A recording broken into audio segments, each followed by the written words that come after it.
Hello, I'm Hazel Dempster and this is an analysis of An Irish Airman Foresees His Death by W.B. Yeats.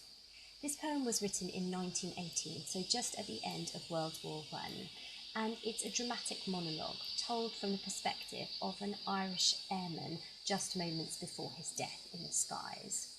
Now, it's widely accepted that this poem is based on Robert Gregory, who was the son of Yeats's close friend, Lady Gregory. Robert Gregory volunteered to fight in the First World War, and he was shot down in action. Yeats wrote 4 poems in total to commemorate Robert Gregory, and in fact was under some pressure to do so from Lady Gregory because she wished to have a lasting monument to remember her son.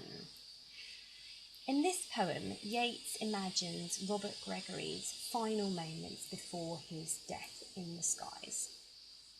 Now, in terms of the literary context, Yeats in fact disliked war poetry in general. He expressed a distaste for it, and he stated that passive suffering is not a theme for poetry. So you can imagine that Yeats was in somewhat of a conundrum when writing this poem, because he disliked war poetry, he didn't wish to portray passive suffering, and yet he wished to commemorate Robert Gregory.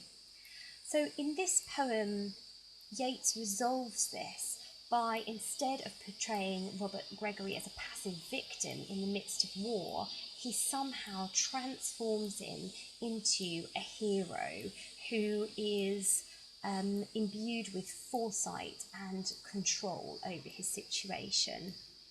And this is really the central concern of the poem, is this portrayal of this idealised figure. There's no mention of the war itself or of any conditions under which the war was fought under. It's entirely focused upon the airman. So let's begin to look at the poem in terms of the characteristics of the airman, how Yeats presents this ideal man. Well, firstly, he is given foresight, and that's clearly shown in the title, An Irish Airman Foresees His Death.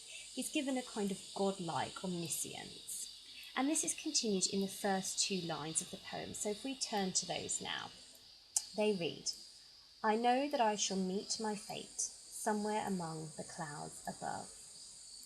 So if we begin that by looking at that first line, there's an absolute certainty of his death. And the iambic stress is on know. I know that I shall meet my fate. The whole line is monosyllabic, and this is typical of the voice of this airman. It's simple and it's straightforward. And there's also, as part of that, a calm acceptance of his inevitable death. The second line gives us the location of his death, somewhere among the clouds above. So his death will take place in the romantic, with a capital R, romantic sphere of the clouds. And this presentation is softened by the vowel sounds of the lines. Somewhere among the clouds above. The line's much softer than the first line. And in terms of the proxemics, the airman is elevated above the ordinary mortal human level. He's literally flying above us, and that gives him a kind of transcendence and is very much linked to his portrayal of this ideal figure. So the second characteristic of this airman is the sense of locality that he has. So if we turn to lines 5 and 6, the airman says, "My country is Kiltartan Cross, my countrymen Kiltartan's poor." So this airman is not simply Irish, but he defines himself in relation to a very specific place, which is Kiltartan Cross. And this is a typical feature of Yeats' poetry, to locate it in such a specific area, usually of Ireland. Now, Kiltartan Cross is the village next to Cool Park, which is where Robert Gregory lived, so it's a real place. And it very much defines this airman. The repetition of Kiltartan clearly adds strength to that. And there's also a continued sense of this idealism because the airman aligns himself with Kiltartan's poor. The airman then goes on to reject the common motivations that you may assume he has for fighting. So in lines 3 and 4, he says, "Those that I fight, I do not hate. Those that I guard, I do not love." So this is the opposite of what you'd expect. He has no hatred for the Germans and no love for Britain. There's some question of whether this really is reflective of Robert Gregory's feeling, but certainly in the portrayal of this idealised airman, it's true that he seems to be not motivated by those things at all, and he makes it clear that it makes no difference to those in Kiltartan Cross, those whom he really loves, the outcome of this war. Now, in terms of the language, we have these monosyllabic, very balanced, end-stopped lines, and that gives a real clarity to his voice. Now, he then goes on in 9 and 10 to give us more detail about what didn't motivate him to fight. So he says, "Nor law nor duty bade me fight, nor public men, nor cheering crowds."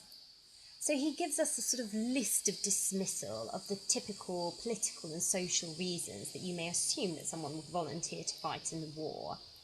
And the anaphora of that word "nor" starting each phrase adds to the sense of the definite rejection of those traditional motives for fighting.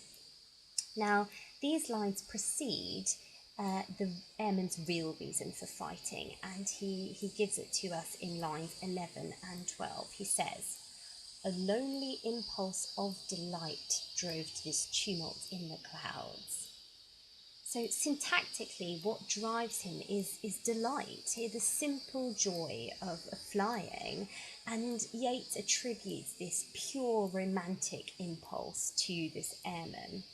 And when we look at the language, I mean, what a contrast to what's gone before. Instead of this list of negations broken up with caesura, we have this lovely flowing phrase. We come back to the clouds that were mentioned in the second line, and we come back to these long vowel sounds: lonely, impulse, delight, tumult, clouds. There's elongated vowel sounds which softens those lines and I think fills them with absorption and awe, which is reflective of the airman's feelings towards the delight and the joy that he has in flying. And finally, in this poem, Yeats imbues this airman with a great sense of balance and control, and we can see this in the structure of the poem or the versification. So in terms of the rhyme, the poem is divided into perfect A-B quatrains. So in other words, the poem's split up into groups of 4 lines, and in those 4 lines there are alternate rhymes, A-B. There are full rhymes throughout this poem, which gives it a very strong sense of certainty, as we've discussed before. And to add to the symmetry, we have 4 sets of quatrains. So 4 sets of 4 gives us a perfect square in terms of the structure of the poem. Now, the rhythm is iambic tetrameter, is pretty regular throughout the whole poem, and it's 4 stresses a line. So if we look at lines 9 and 10, they're a great example of this. Nor law, nor duty bade me fight, nor public men, nor cheering crowds. We have a very certain rhythm throughout that. And if we look in even greater detail at the construction, we can see that this poem is actually only made up of 2 sentences. And you can guess that in a 16-line poem, the first sentence ends at the end of the 8th line. So it perfectly splits this poem. So overall, this is brilliantly controlled, and there are 2 reasons for that, I think. One is that it echoes the airman's internal state. He's poised and he's balanced. And the other reason is that it imitates flying, because of course flying requires balance, it requires equilibrium in the skies. And so Yeats is paying poetic tribute to this skill of this man of action. He is imitating the art of flying in the balance of his verse.